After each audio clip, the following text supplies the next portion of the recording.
చెప్పేసి మనం కోరుకుందాం. స్వర్ణలక్ష్మి అమ్మవారు తులారాశి వాళ్ళకి బ్రహ్మ జ్ఞానం ఇవ్వాలని చెప్పేసి, బ్రహ్మతత్వాన్ని బోధించాలని చెప్పేసి, కలిగేలా ఆశీర్వదించాలని మనం కోరుకుందాం. అంటే కొన్నిసార్లు మనకి కావాల్సినవి చాలా త్వరగా వస్తాయి, కొన్నిసార్లు కొంచెం లేట్ అవుతుంది, కొన్నిసార్లు మనకి ఇష్టమని దగ్గర ఉంటుంది, కొన్నిసార్లు మనకి ఇష్టమని కొంచెం దూరంగా ఉండే అవకాశం ఉంటుంది. అలా ప్రతి సందర్భంలో కూడాను, ఎలాంటి పరిస్థితుల్లో కూడాను మనం ప్రతిసారి ఆనందభరితంగా, ఉత్సాహభరితంగా లైఫ్ అంతా నడపాలి. మన కళ్ళకి ప్రతిదీ ఒక పవిత్రంగా, ఒక శోభాయమానంగా కనపడాలి. అలాంటి ఒక స్థితి మనకు రావాలి. అమ్మవారు లక్ష్మీదేవి స్వరూపం, లక్ష్మీ అమ్మవారు పరబ్రహ్మ స్వరూపిణి అంటారు. అలా ఆనందమయంగా ఎక్కడైతే ఉంటారో అక్కడ లక్ష్మీదేవి ఉంటుంది అని చెప్తారు. అలా ప్రతి ఒక్కరికి ఆ మైండ్ సెట్ ఉండాలి. శ్రీ పరాభానామ సంవత్సరంలోని అమ్మవారిని మోక్షం, కృపాకటాక్షం కృపాకటాక్షం మన మీద ఉండాలని చెప్పేసి మనం ప్రార్థిస్తూ, అలానే అమ్మవారు మనందరికీ రాజ్యం దేహి అంటే ఈ రాశి వాళ్ళకి ఒక పవర్, స్టేటస్, అథారిటీ, ఒక సింబల్, ఒక ప్రైడ్, అది 10 మందిని వీళ్ళని ఫాలో అయ్యే విధంగా ఒక మాట వీళ్ళు చెప్తే 1,000 మంది వీళ్ళ మాటలోకి అనుగుణంగా నడిచి వాళ్ళు చక్కగా వాళ్ళకి కావాల్సిన అన్ని సహజంగా చేసి ఇచ్చే ఒక ఫాలోవర్స్ ఉండాలని చెప్పేసి, రాజ్యం కావాలని ఈ రాశి వారికి కోరుకుందాం.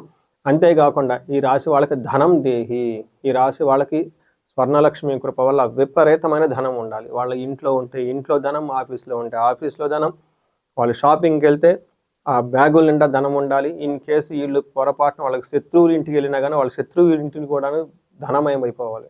అలా విపరీతమైన ధనం స్వర్ణలక్ష్మి అమ్మవారికి కురిపించాలని, సర్వకామాంచి దేహిమే, ప్రతి కోరిక, ఎలాంటి కోరికైనా సరే వీళ్ళ మనసులకు ఇది కావాలి అని అనుకుంటే తక్షణమే ఒక్క క్షణంలోనే స్వర్ణలక్ష్మి అమ్మవారు ఆ కోరికలన్నీ వీళ్ళకి తీర్చేయాలని చెప్పేసి, వీళ్ళకి అష్టైశ్వర్యాలు, భోగభాగ్యాలు నిరంతరం ఉండాలని చెప్పేసి మనం కోరుకుంటూ, శ్రీ పరాభావనామ సంవత్సరంలో తులారాశి వాళ్ళని కనుక చూసుకుంటే ఇందులో చిత్త 3-4 పాదాలు, స్వాతి 1-2-3-4 పాదాలు, విశాఖ 1-2-3-4 పాదాలు అంతా ఇందులో ఉంటారు.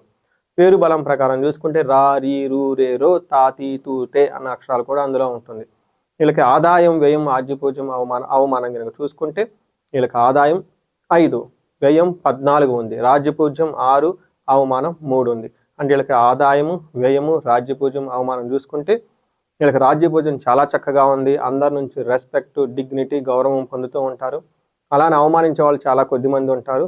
ఒక్క విషయం గమనించుకోవాలి, వీళ్ళకి ఆదాయం 5 ఉంది, వ్యయం 14 ఉంది. అయ్యో ఏంటి వ్యయం 14 ఉంది, డబ్బులు విపరీతంగా ఖర్చు అయిపోతాయా అని భయపడొద్దు, టెన్షన్ అసలు పడొద్దు. ఎందుకంటే వీళ్ళు శుభకార్యాలు చేయటం వల్ల ధనం ఖర్చు అవుతుందని గమనించుకోవాలి. లక్ష్మీదేవి అమ్మవారు ఎప్పుడైతే మనం ధర్మబద్ధకంగా మంచి ఉద్దేశంతో చక్కగా మనస్ఫూర్తిగా నవ్వుతూ మనకి ఆనందంగా గనక మంచి ఇలా ఖర్చు పెట్టుకుంటూ పోతే లక్ష్మీదేవి తిరిగి 10 మళ్ళీ వాళ్ళ ఇంటికి వచ్చే అవకాశం ఎక్కువగా ఉంటుంది. అలానే అధర్మబద్ధంగా ఎలాంటి ఆలోచన లేకుండా, వివేకం లేకుండా బ్లైండ్గా గనక అమ్మవారిని గనక ఖర్చు పెడితే అమ్మవారి కోపం వస్తుంది. అందుకని చెప్పేసి మీ ఇంటికి రాదు. అందుకని మీకు ఒక అదృష్టం ఏమందంటే, మీకు వ్యయం 14 అయినా మళ్ళీ అమ్మవారు తిరిగి 140 రూపంలో మీకు వచ్చే విధంగా ఖర్చు పెట్టుకోవాలి. అలాంటి కార్యక్రమాలు మీరు చేస్తారు. అందుకని అమ్మవారిని చెంచలాక్షి, లేదంటే చెంచల స్వభావం కలిగిన చెంచులక్ష్మి, చెంచల భావం ఉన్నవాళ్ళు అని అంటారు. ఎందుకంటే ఒకసారి స్థిరంగా ఉండదు కాబట్టి లక్ష్మీదేవి వస్తూ పోతూ ఉండాలి. పోయేటప్పుడు కొద్దిగా వెళ్ళినా వచ్చేటప్పుడు తిరిగి 10 మన ఇంటికి రావాలి. అలా మనం ఖర్చు పెట్టాలని గమనించుకోవాలి. అయితే ఈ రాశి వాళ్ళకి అన్ని గ్రహాలు చూసుకుంటే ఈ శ్రీ పరాభావనామ సంవత్సరంలో బాగా ఉండబోయే రాశుల్లో ఈ రాశి కూడా ఒకటిని గమనించుకోవాలి. ఈ రాశి వాళ్ళు కనుక చూసుకుంటే తులారాశి వాళ్ళు, నేను శ్రీ విశ్వావసునామ సంవత్సరంలో కూడా రాశి ఫలాల గురించి చెప్పాను. అప్పుడు ఎలా ఉందో లాస్ట్ ఇయర్ కంటే ఇంకా చాలా బాగుండే అవకాశం ఈ సంవత్సరంలో వీళ్ళకి ఎక్కువగా ఉంటుంది. ఎందుకని మీరు అడిగారనుకుంటే, శని 6వ స్థానంలో ఉన్నారు. శని 6వ స్థానంలో ఉండటంతో మీకు శత్రు బాధ అయితే ఉండదు. మీరు ఏదైనా గనక పని గనక ఉంటే మిమ్మల్ని ఆటంకపరిచే వాళ్ళు ఎవరో ఉండరని గమనించుకోవాలి. గురువు 9వ స్థానంలో ఉండటంతో మహాభాగ్య యోగం, మీకు ఆనందం, ధనం అన్నీ మీకు వచ్చే అవకాశం ఎక్కువగా ఉంటుంది. 6వ ఇంట్లో మీకు 11వ స్థానంలో కేతు ఉండటంతో అగైన్ సౌఖ్యం, కంఫర్టబుల్గా ఉంటారు. ఏదైనా గనక గ్రహం ఒకటి ఇబ్బంది పెడుతూ ఉందంటే మీకు 10వ స్థానంలోకి గురువు వెళ్ళే అవకాశం ఎక్కువగా ఉంటుంది. గోదావరి పుష్కరాల్లో కొన్ని విషయాల్లో కొంచెం జాగ్రత్తగా ఉంటే సరిపోతుంది. అదేంటో మనం గ్రహం వైద్యు చూద్దాము. 6వ స్థానంలో కనుక శని ఉంటే వీళ్ళకి ధనధాన్యాభివృద్ధి, శ్రీ సౌఖ్యం, గృహ నిర్మాణం. గుర్తుపెట్టుకోండి, ఇది నేను చెప్పలేదు. మన సంస్కృతంలో మహర్షులు కొన్ని వేల సంవత్సరాల క్రితం రాశారు దివ్య దృష్టితో. ధనధాన్యాభివృద్ధి, ధనం విషయంలో, ధాన్యం విషయంలో చాలా చాలా వృద్ధి ఉంటుంది. స్త్రీ సౌఖ్యం, మీ చుట్టూ ఉన్న లేడీస్ ఇంట్లో కానివ్వండి, బయట కానివ్వండి, మంచి సపోర్ట్ వాళ్ళ నుంచి వస్తుందని గమనించుకోవాలి. గృహ నిర్మాణం, చక్కటి ఇల్లు కట్టుకుంటారు. మీరు ఇందాక అన్నారు చూసారా, వ్యయం 14 ఉంది. ఏంటి ఆ వ్యయం 14 యొక్క మీనింగ్? ఇప్పటిదాకా ఉన్న మీ ధనాన్ని చక్కగా ఒక ఇల్లు కట్టుకోవడానికి వాడే అవకాశం ఎక్కువగా ఉంటుందని గమనించాలి. అదేవిధంగా వీళ్ళకి అన్నదమ్ముల నుంచి మంచి చక్కటి సపోర్ట్ వస్తుంది. అయితే కోర్టు కేసులు ఎవరైనా ఉంటే కనుక వాటికి సంబంధించిన వ్యవహారాలు దూరంగా ఉంటే చాలా చాలా బెటర్ అని గమనించుకోవాలి. తర్వాత 9వ స్థానంలో గురువు ఉండటంతో వీళ్ళకి అన్ని విధాలు అనుకూలంగా ఉంటుంది. ఇంట్లో పిల్లలు పుట్టే వాళ్ళ అవకాశం ఉంటుంది, పెళ్ళిళ్ళు అయ్యే అవకాశం ఎక్కువగా ఉంటుంది, ఇష్టమైన చోటకి ట్రాన్స్ఫర్లు అయ్యే అవకాశం అంతా ఎక్కువ ఉంటుంది.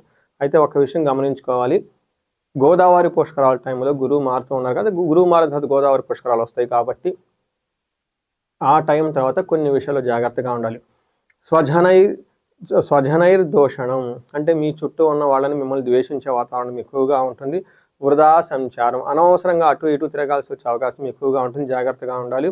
ఈ టైంలో మనకి పురాణాల్లో ఏం చెప్తారంటే, శివుడు ఒక తన నామ నక్షత్రం బట్టి కనుక చూసుకుంటూ ఉంటే, శివుడికి 10వ స్థానంలో గురువు ఉన్నప్పుడు ఆయన బ్రహ్మహత్య పాతకం చుట్టుకొని కైలాసం వదిలిపెట్టేసి కాశీ వీధుల్లో భిక్షం ఎత్తుకొని తిరుగుతూ ఉంటారు అని చెప్పేసి మనకి కొన్ని రకాలైన స్క్రిప్చర్స్లో వివరించడం జరిగింది. అంటే దాని యొక్క మీనింగ్ ఏంటంటే, 10వ స్థానంలో మీకు గురువు ఎంటర్ అవ్వబోతూ ఉన్నారు కాబట్టి ఈ గోదావరి పుష్కరాల టైంలో, ఈ టైంలో తర్వాత వీళ్ళకి ప్రొఫెషన్ మ్యాటర్స్, అంటే అందరికీ అలా అవుతుందని కాదు, ప్రొఫెషన్ మ్యాటర్స్లో కొంచెం జాగ్రత్తగా ఉండటం ఎంతైనా అవసరం అని గమనించుకోవాలి. ఆ ఒక్క విషయంతో కొంచెం జాగ్రత్త, మిగతా విషయంలో ఎడ్యుకేషన్కి సంబంధించి కానివ్వండి, టైంకి ఫుడ్ తింటాం కానివ్వండి, అన్ని విధాలుగా బాగుందని గమనించాలి. అయితే మనకి ఒక రాహువు కనుక చూసుకుంటే వీళ్ళకి 5వ స్థానంలో ఉన్నారు. చాలా విషయాల్లో బాగుంటుంది, కొన్ని ఛాలెంజెస్ కూడా ఉంటుంది. ఫస్ట్ కనుక చూసుకుంటే మీ యొక్క సీనియర్స్ ఎవరైతే ఉన్నారో మీకు చాలా రెస్పెక్ట్ ఇస్తూ ఉంటారు. తర్వాత అందరి నుంచి రెస్పెక్ట్ వస్తుంది. తర్వాత ఒక్క విషయంలో జాగ్రత్తగా ఉండాలి, వచ్చిన ధనాన్ని మీరు దుబారా ఖర్చు పెట్టే అవకాశం ఎక్కువ ఉంటుంది. ఇది కూడా రెండో ఖర్చు. మీరు అలా శుభకార్యాల గురించి ఖర్చు పెట్టవచ్చు. కేతు ప్రభావంతో మీరు దుబారా కూడా ఖర్చు పెట్టే అవకాశం ఉంటుంటుంది. అంటే ఎడిక్షన్స్ కావటం, డ్రింకింగ్ ఎక్కువ చేయటం, ఆన్లైన్ ట్రేడింగ్ చేయటం, ఇలా స్పెక్యులేటివ్ ఏదేదో చేసేద్దాం అనే ఒక టూ మచ్ గ్రీడీనెస్తో ధనాన్ని పోగొట్టుకునే అవకాశం కూడా ఉంటుంది. ఇంకా ఆశ్చర్యం లేదు, మీ పక్కన ఉన్న ఫ్రెండ్స్, ఉన్న వాళ్ళే మీకు ఏం నమ్మించి మోసం చేసే అవకాశం కూడా ఎక్కువ ఉండే అవకాశం ఉంటుంది. కొంచెం జాగ్రత్తగా ఉండాలి. అందుకని వ్యయం 2 రకాలది, శుభకార్యాలకా లేదా ఇలా వేరే విధంగా ఖర్చు పెట్టుకొని అనవసరంగా అమ్మవారి కోపం తెప్పించి ఇంకా మనీ అనేది పోగొట్టుకునే అవకాశం కూడా ఎక్కువగా ఉంది. జాగ్రత్తగా ఉండటం ఎంతైనా అవసరం. చూశారు కదా ఈ రాశి వాళ్ళకి గ్రహాలు వైజ్ ఎలా ఉందో. ఇప్పుడు ఏ నక్షత్రం వాళ్ళకి ఎలా ఉందో కూడా చూద్దాము. అంగగోచారం అనే ఒక కాన్సెప్ట్ ప్రకారం ఇది కూడా మనకి శాస్త్రాలు వివరించబడ్డారు మహర్షులు. దీని ప్రకారం చూసుకుంటే చిత్తా నక్షత్రం వాళ్ళకి రాజసమాన సౌఖ్యం, సంపదలు, ధనలాభము, సుఖము, హెల్త్, నిరోగము అని చెప్తూ ఉంటారు. చూసారా, సంస్కృతంలో ఉన్న మంచి మంచి వర్డ్స్ మాత్రం చిత్తా నక్షత్రం వాళ్ళకి శ్రీ పరాభనావ సంవత్సరంలో ఉన్నాయి. అయితే ఒక్క విషయంలో జాగ్రత్తగా ఉండాలి, ఆగస్టు వరకు వీళ్ళకి అనుకున్న పని కాకుండా ఆగిపోయే అవకాశం ఎక్కువగా ఉంటుంది. దీన్ని మరణతుల్యం అంటే ప్రోగ్రెస్ లేకుండా ఆగిపోయే అవకాశం ఎక్కువ ఉంటుందని గమనించుకోవాలి. స్వాతి నక్షత్రం వాళ్ళకి రాజసమాన సౌఖ్యం, సంపదలు, ధనలాభము, సుఖము, హెల్త్, నిరోగము బాగా చక్కగా ఉన్నాయి. అక్టోబర్ వరకు కూడా వీళ్ళు కూడా ఒక ఇష్టమైన ఒక డ్రీమ్ ప్రాజెక్ట్ కానివ్వండి, ఏదన్నా కనుక పెద్ద పెద్ద ప్లానింగ్లు పెట్టుకుంటే మధ్యలో ఆగిపోయే అవకాశం ఎక్కువగా ఉంటుంది. ఆ తర్వాత అయితే చక్కగా పురోగభివృద్ధి ఉంటుంది. విశాఖ నక్షత్రం వాళ్ళకి సంపదలు బాగుంటుంది, సర్వజన పూజ్యం ఉంటుంది, అందరి నుంచి రెస్పెక్ట్ ఉంటుంది, హెల్త్ చాలా బాగుంటుంది. వీళ్ళకు కూడా ఇష్టమైన ప్రాజెక్ట్ ఏదైనా ఉంటే ఒకటి మధ్యలో కుంటిపడి ఆగిపోయే అవకాశం ఎక్కువ ఉంటుందని గమనించుకోవాలి. సో చూశారు కదండి, బాగా ఉన్న రాశి ఫలాల్లో ఒక 3-4 చక్కగా చాలా బాగుంటాయి ప్రతి సంవత్సరం. అలా రాశుల్లో ఈ తులారాశి వారు కూడా ఉన్నారు. వీళ్ళకి ఒక మంచి టైం ఉందని గమనించుకోవాలి. వీళ్ళు పరిహారాలు కనుక చూసుకుంటే రాహువుకి సంబంధించి దుర్గాదేవిని ఎక్కువగా జపం చేసుకోవటం, విజయవాడ కనకదుర్గమ్మని దర్శించుకుంటూ ఉంటే ఇంకా చాలా మంచిది. వీటితో పాటు గురువుకి సంబంధించి 10వ స్థానంలో పుష్కరాల తర్వాత ఒక్కసారి గుంటూరు దగ్గర ఉన్న కోటప్పకొండ అని ఉంటుంది. అక్కడ చక్కగా గురువుకి సంబంధించి ప్రతి శనివారము ఆదివారము దేవస్థానం వాళ్ళు చాలా చాలా చాలా తక్కువ ఖర్చుతో గురువుకి హోమం చేయటం జరుగుతుంది. ఎవరైతే ఈ గురువు సరిగా లేరో, వాళ్ళకి పిల్లలకు కానివ్వండి, ఎవరికైనా ఎడ్యుకేషన్ సరిగా లేదో అక్కడ హోమం చేయించుకున్నా, లేదంటే ఆ గుడికి దర్శనం చేయించుకున్నా, ఆ గుడి ప్రాంగణంలో కొంచెం దర్శించుకున్నా, ఆ కొండ కింద కొన్ని చిన్న ఆశ్రమాలు కూడా ఉన్నాయి. అక్కడ కనుక మీరు స్టే చేసి ఆ ప్రాంతంలో కనుక ఆధ్యాత్మికంగా గడపగలిగిన, లేదంటే కొంతమంది ఈ కొండ చుట్టూ ప్రదక్షిణాలు కూడా, గిరి ప్రదక్షిణ కూడా చేస్తూ ఉంటారు. ఇలా మీ యొక్క శక్తి కొలది అక్కడ దర్శనం చేసుకొని ఆ హోమం చేసుకుంటే గురువు నుంచి వచ్చే యొక్క ఈ నెగటివ్ ఎనర్జీ దోషం ఏమైనా ఉంటే అంతా పోతుందని గమనించుకోవాలి. దీనితో పాటు గురువారం రోజున కొంచెం ఏమంటారు, ఆధ్యాత్మికంగా ఉండటం, శనగలను దానం చేయటం, గురువులకు సంబంధించిన వ్యక్తులు మీ వ్యక్తిగతంలో ఉన్న చదువు చెప్పిన గురువులు, ఆధ్యాత్మిక గురువులు ఎవరైనా ఉంటే వాళ్ళతో సత్సంగం చేయటం, కలవటం, మాట్లాడటం, ఆశ్రమాలు కనుక ఏమైనా ఉంటే అక్కడ ఎక్కువ టైం స్పెండ్ చేస్తూ ఉంటే గురువు దోషాలన్నీ పోయేసి మీకు సకల సంపదలు వచ్చే అవకాశం ఉంటుంది. ఇది కాకుండా మీ యొక్క ఇండివిజువల్ జాతకంలో లాస్ట్ ఇయర్ కానీ, లేదంటే ఇప్పుడు కానీ, మీకు ముందు ఎప్పుడైనా ఇప్పుడు చెప్పుకునే విధంగా కాకుండా ఎక్కడన్నా బ్లాకేజెస్ ఉండి ఆగిపోయారు, ప్రోగ్రెస్ లేదు, గ్రోత్ లేదు, ఎక్కడో ఉంది, ఇంతకుముందు అంతా బాగున్నారు, మీ ఏజ్ 35 to 45 ఉండి ఎక్కడో మీకు మంచి క్వాలిఫికేషన్ ఉండి చక్కగా గ్రోత్ ట్రాక్ ఉండి ఆగిపోయారు, గ్రోత్ లేదు, స్టాగ్నేటెడ్గా ఉంది అని అనుకుంటే ఒక్కసారి ఇండివిజువల్గా జాతకం చూపించుకోవడం చాలా చాలా చాలా ముఖ్యం.